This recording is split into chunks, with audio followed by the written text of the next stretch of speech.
Hello functions lover, welcome back to my channel FF explanation. हाँ, आज बहुत late हो गया मेरा वीडियो छोड़ने में, उसके लिए सॉरी।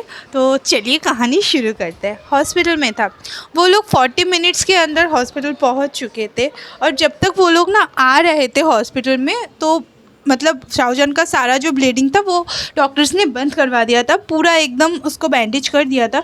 पर ना एम्बुलेंस पर वो ना बहुत स्लोली ब्रीथ कर रहा था, और दूसरे एम्बुलेंस में डॉक्टर लिबोवेन के ट्रीटमेंट कर रहे थे। सब लोग एकदम हॉस्पिटल आए, सब लोग हॉस्पिटल से उतरे और सब लोग ना चलना स्टार्ट किया, बोला कि हट जाओ। और वो लोग एक मतलब एलिवेटर में घुसे। शाहजहान, वांगी बो, उसका भाई, उसका पापा और दो डॉक्टर्स एक घुसे और उसको एकदम प्राइवेट में लेके चले गए। और लिबोवन को ना दूसरे एक एलिवेटर में सेकंड फ्लोर पे लेके गया, क्योंकि उसको ना ज़्यादा चोट नहीं लगा था, तो उसको मतलब सेकंड फ्लोर में लेके गया। और एना वांग जो थी वो तो कुछ चेकअप्स करवा रही थी, तो वो ना वहाँ से ही जा रही थी, पर अचानक से उसने कुछ नॉइज़ सुना तो वो रुक गई। और वो ना एकदम ठीक से नहीं देखा, तो वो लोग जहाँ मतलब उसको सोचा कि शायद वांगी भर, तो वो ना एलिवेटर की तरफ जाने लगी। और वहाँ पे ना कुछ लोग बात कर रहे थे कि वो वांगी बो की फैमिली है ना, हाँ ये वही है, लगता है उसका जो र्यूमर्स चल रहा था वो सच है। वो एक लड़के के साथ रिलेशनशिप में, तुमने देखा वहाँ पे एक लड़का लेटा हुआ था उस स्ट्रेचर पे। हाँ मैंने देखा। वो ये जनरेशन पूरा मेस है। वो उसका कितना अच्छा गर्लफ्रेंड था। और ये सब सुन के ना उसका जो भाभी था ना, वो ना बहुत थोड़ा सा गुस्से में आ गई। तो उसने कहा, उसने बस घूमा और उस लड़कियों का जो झुंड था, जो लोग बात कर रहे थे, वहाँ पे बोला क्या है, क्या गलत है, उसका एक लड़का है तो क्या तुम लोग को उसकी गर्लफ्रेंड को पहले से जानते हो, और वो क्या बहुत अच्छा है, तो तुम लोग ऐसा क्यों बात कर रहे हो। तो एक लड़की ने बोला कि आप क्यों इतना गुस्सा दिखा रहे हैं हम लोगों को, क्या आप सच में उनको सपोर्ट करते हैं। आपको नहीं लगता कि ये जनरेशन एकदम मिस है, लड़की लड़की के साथ है, लड़का लड़के के साथ है, क्या हम इसे इमेजिन भी कर सकते हैं।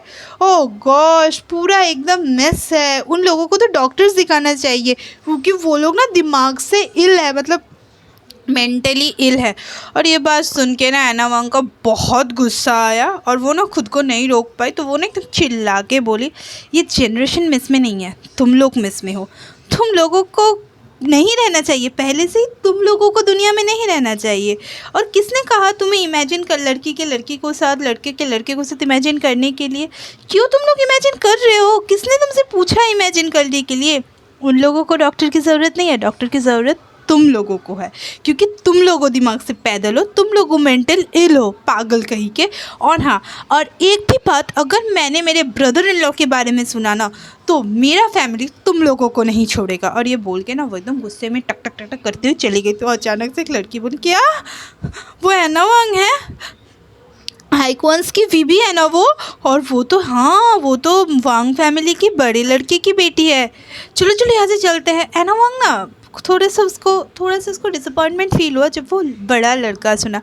हाँ, उस वर्ड से उसे गुस्सा नहीं आया, बस थोड़ा सा गिल्टी फील हुआ। और दूसरी तरफ जब शाहजहान को लेके जा रहे थे वो लोग, तो वो लोगों ने ना एकदम 19 फ्लोर पे लेके एकदम आईसीयू में लेके जाना स्टार्ट किया। तो अचानक से वांगीबो ने बोला, रुक जाओ, मेरे मम्मा का दरवाज़ा खिड़की को कवर कर लो। और वो ना वो लोगों को समझ में आया, और जो छोटा सा खिड़की था उनके मम्मा के रूम पे, वो ना कवर कर दिया, एक लड़के ने अपने सर से कवर कर दिया। और वो लोग ना आईसीयू में शाहजहान को लेके चले गए। और हाँ, तभी शाहजहान मतलब फॉर गॉड से तभी कैरमली सो रही थी, तो उन्होंने कुछ नोटिस नहीं किया। और वांगीबो का अगर बस चलता तो वो तो आईसीयू में भी चला जाता, पर उसको ना रोक दिया। और उसके पीछे उसका भाई और उसके पापा भी रुक गए। उसके पापा ने ना उसके बस कंधे से पकड़ा और चुपचाप आके उसको बैठाया और कहा, एकदम टेंशन मत लो, सब ठीक हो जाएगा। वांगीबो की मम्मी अभी यहाँ पे नहीं थी, और उसके पापा को पता था कि उसके मम्मी के और शाहजहान के सिवा उसे कोई भी नहीं संभाल सकता। मतलब वांगीबो को जो लोग संभाल सकते, उसकी बहन, उसकी मम्मी और उसका शाहजहान, अभी कोई भी यहाँ पे नहीं था। तो वो बस, और उसके पापा को ये भी पता था कि अगर उसकी मम्मी ने उसको इस स्टेज में देख लिया ना, तो वो खुद को ही नहीं संभाल पाती। तो उन्होंने बस धीरे से कहा, स्ट्रॉन्ग रहो प्लीज़, इस तरह से मत करो और इस तरह से चुप मत रहो, प्लीज़ स्ट्रॉन्ग रहो, वो ठीक हो जाएगा ईबो, तुम ठीक रहो, तुम इस तरह से मत टूटो, चुपचाप मत रहो। उसके भाई भी ने भी उसे समझाया। बाहर से देख के शायद कोई भी नहीं बता पाता वांगीबो को कि वो टूट चुका है, पर अंदर अंदर से ना वो धीरे धीरे धीरे धीरे टूट रहा था। वांगीबो ने कुछ भी नहीं कहा, वो चुपचाप उठा और एलिवेटर की तरह चलना स्टार्ट किया और उसने कहा, मैं आ रहा हूँ, रुको तुम लोग। मतलब वो तुम लोग पे ना वहाँ पे शाओजान कैरमेली और उसके भाई को जांग भैया भाईजिया को बोला कि तुम लोग यहाँ पे रुको, मैं आ रहा हूँ। और उसके पापा चुपचाप बैठे थे, पर उसका भाई उठ के बोला, वो कहाँ पे जा रहा है, मुझे उसे फॉलो करना चाहिए। उसके पापा ने उसे रोक के बोला, मतलब रोका तो उसने कहा, क्या कर रहे हैं डैड, वो अपने आप को कोई तकलीफ़ पहुंचा देगा, वो अभी बहुत बुरी तरह मेंटल कंडीशन में है। तो उसके पापा ने कहा, वो कुछ भी नहीं करेगा। तो बोले, वो कहाँ जा रहा है। तो उसके पापा ने बस एलिवेटर की तरफ देखा और सर को झुका के कहा, वो वहाँ पे जा रहा है जहाँ पे वो 15 साल से नहीं गया। और उसका भाई भी ना चुपचाप आके बैठ गया। 15 साल से वांगीबो नहीं गया, क्या वो सच में वहाँ पे जा रहा है। और वो लोग चुपचाप बैठ गए और वांगीबो धीरे धीरे डिसअपेयर हो गया। और वो लोग बस आईसीयू की तरफ देख के बैठ गए और प्रे करने लगे कि शाओजान जल्दी से जल्दी ठीक हो जाए। और दूसरी तरफ ग्रेवयार्ड पे 7 साल का बो यंग था जब वो बीजिंग आना चाहता था। उसे बीजिंग देखना बहुत बहुत मन था, इसीलिए उसका जब ऐसा कुछ हुआ, उसका डेथ हो गया, तो उसकी फैमिली ने ना उसका जो ग्रेव था, उसका जो कब्र था, वो बीजिंग में किया था और बहुत लग्जरी वे में किया था। और वो लोग ना मंथ में, कभी कभी वीक्स में आते थे, ऐसे कि उन लोगों को जब भी समय मिलता था वो लोग आते थे और बहुत कुछ लाते थे। पर वांगीबो कभी भी यहाँ पे नहीं आया है। आज का दिन बहुत ही अच्छा था, एकदम सूरज खिला खिला सा था, बहुत अच्छा था।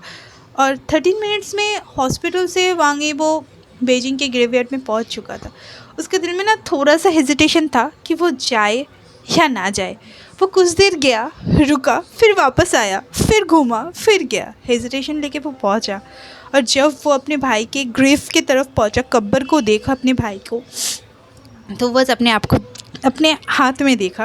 और 15 साल में वो पहली बार आया था, पर वो कुछ भी नहीं अपने भाई के लिए लाया था। तो उसने ना एकदम धीरे से कहा कि सॉरी, मैं तुम्हारे लिए कुछ लाना भूल गया हूँ गगा।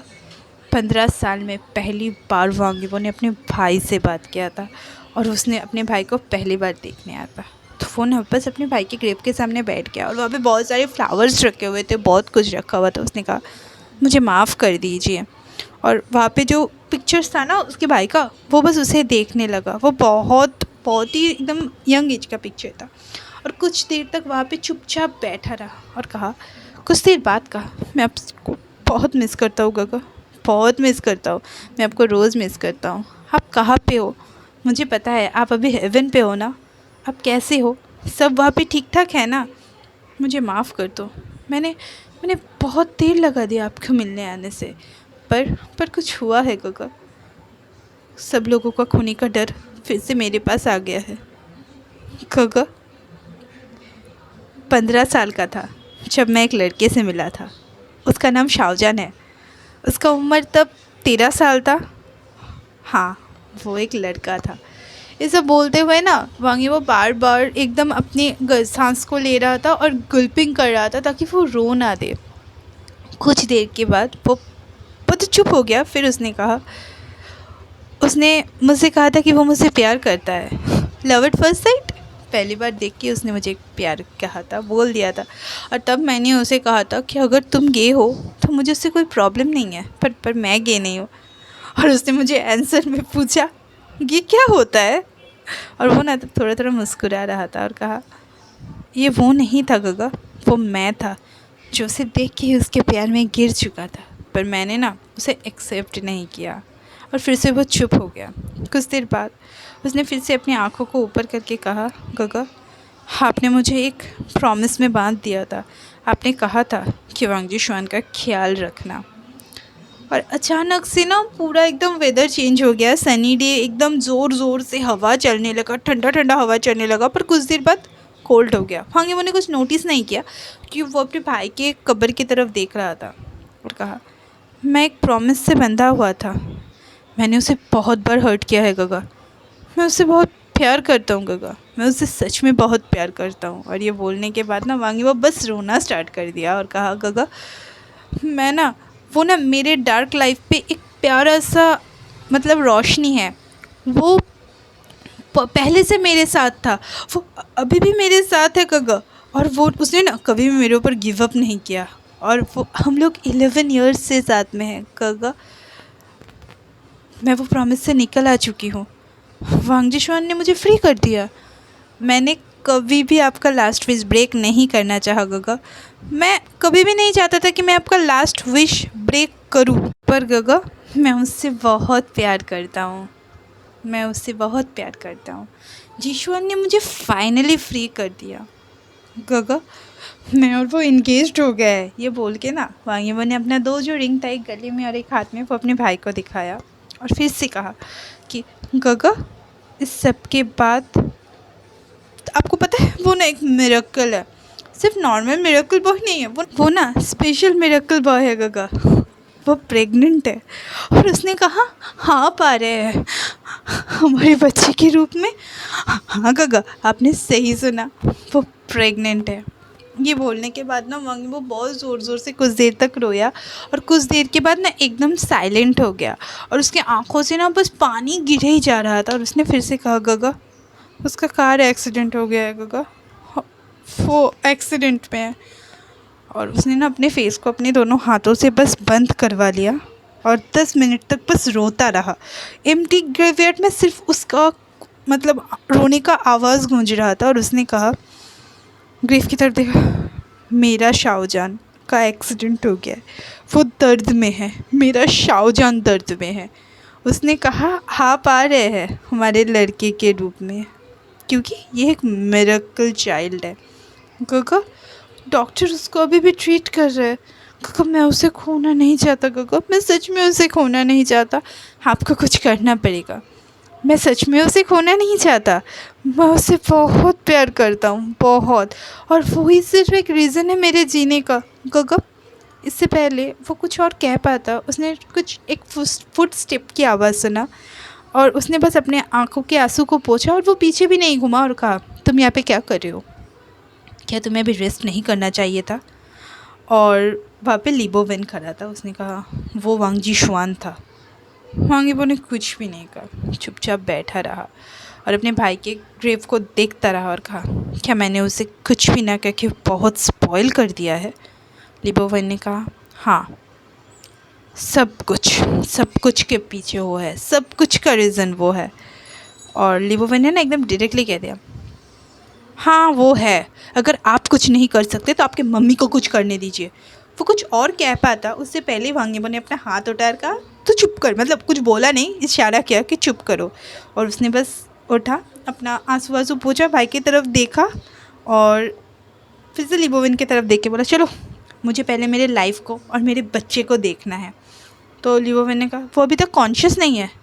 तो वांगयीमो ने कहा कि जल्दी हो जाएगा और मेरा बेबी भी ठीक होगा। वहाँ ली बोवेन ने कुछ भी नहीं कहा और बस चलता गया। वांगयीमो उसके भाई के कब्र की तरफ देखा और कहा ब्रदर मैं फिर से आऊँगा और नेक्स्ट टाइम ना मैं उसे यहाँ पे लेके आऊँगा, हम लोग एक साथ आएंगे।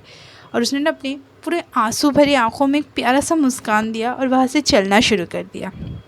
और अपने दिल में सोचने लगा मैं अब गिल्टी नहीं हूँ, मुझे अभी जीना है, उसके साथ जीना है। मैं उससे बहुत प्यार करता हूँ और मुझे पता है आप भी मुझसे बहुत प्यार करते हैं।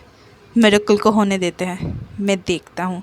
सब कुछ के लिए शुक्रिया। और उसने बस अपने दिमाग में सोचा और अपने फेस को वाइप किया और कार के अंदर घुसा और बस कार लेके एकदम चल गया, चलना स्टार्ट कर दिया अपने घर की तरफ, मतलब हॉस्पिटल की तरफ। तो आज की कहानी यही था। कितनी देर तक ये अपडेटेड थी, अभी अपडेट होगा तो फिर से करूँगी। तो चलिए मेरे चैनल को लाइक कीजिए, शेयर कीजिए, सब्सक्राइब कीजिए।